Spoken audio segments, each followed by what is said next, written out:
kind of validated my decision to kind of stop playing. And when we finally got, I was like, okay, this is the plan. This is what we're going to go forth through. And I couldn't be more grateful for the opportunity. I mean, there wasn't.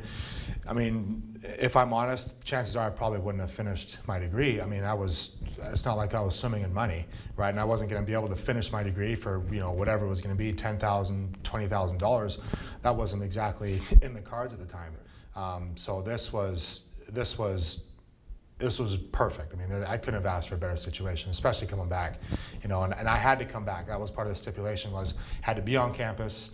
And the graduate, Moorhead State's graduation rate looks better. The NCAA, everyone wins except for me and Mel in our new house. Right.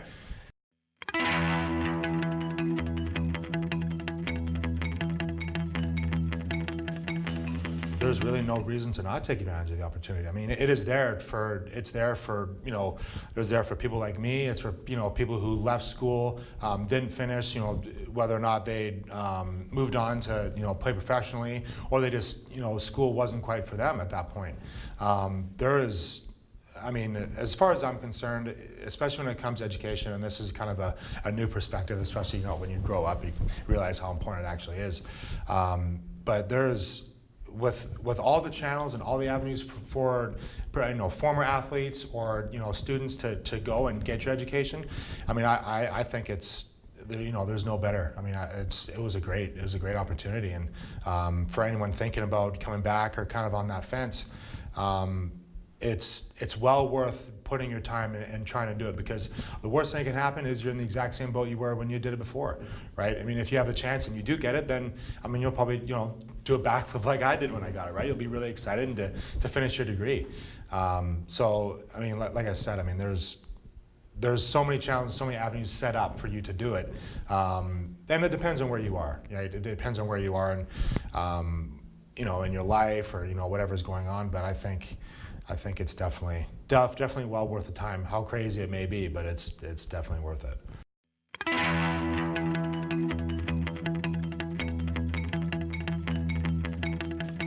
When I started the whole path of being down in the U.S. and going to school, at the time, it wasn't so much geared towards finishing a degree as it was get into the big leagues. Mm-hmm.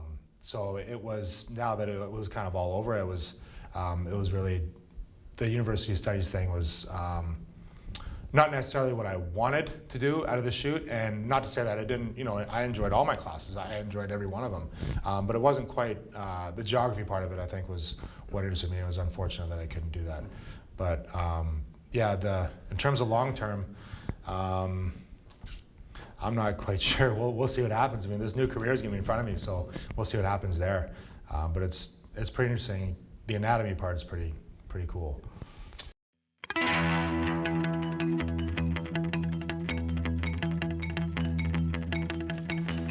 Moorhead State, when because I played for John Jarnigan, and he contacted me when I was at Trinidad State Junior College, and that was, like we had talked about, there was Adrian Duran before Shane Lucci got here, and then it was Shane Lucci from Trinidad, and then and then me. So all three of us kind of came year after year after year.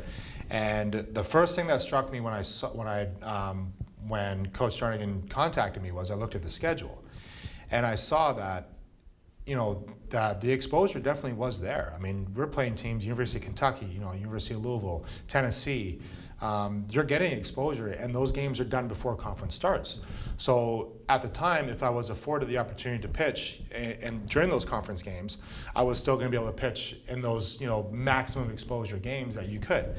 And so, and of course, the Division I level and stuff like that. So I think the 2 years that I played here, without a doubt, helped me. Early in my career, after I got drafted, was Great Falls, Montana. I didn't get there until July because I got drafted in June, but the whole work visa situation. And then the next year, I enjoyed some success in Kannapolis. Was on that 2008 Sally League All-Star team, which was a pretty neat experience, especially seeing some of these guys now in the big leagues that were on that team. Hayward, obviously Stanton wasn't. He should have been an all-star, quite honestly, because of the home run derby show that he put on. But now you're seeing these guys in the big leagues, and it was pretty interesting. It was a lot of fun.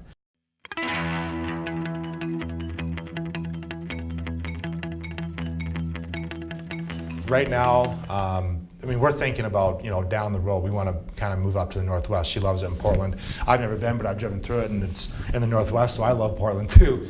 And maybe Seattle as well, that's a possibility. But Phoenix is pretty great. I mean, with her job, what she's doing right now, she's loving it. She's unbelievable what she does. And, with my soon-to-be career, I mean, it's a pretty good spot to be. There's a lot of medical opportunities in Phoenix. There's a lot of doctors, a lot of plastic surgeons. You got Scottsdale, which is some people call poor man's LA. So and she's in plastics as well. So Phoenix has afforded us actually quite a bit, and we're pretty grateful for it. Except for when I head back there, it's going to be about 110. So that's we pay for our winters with our summers, unfortunately. Right.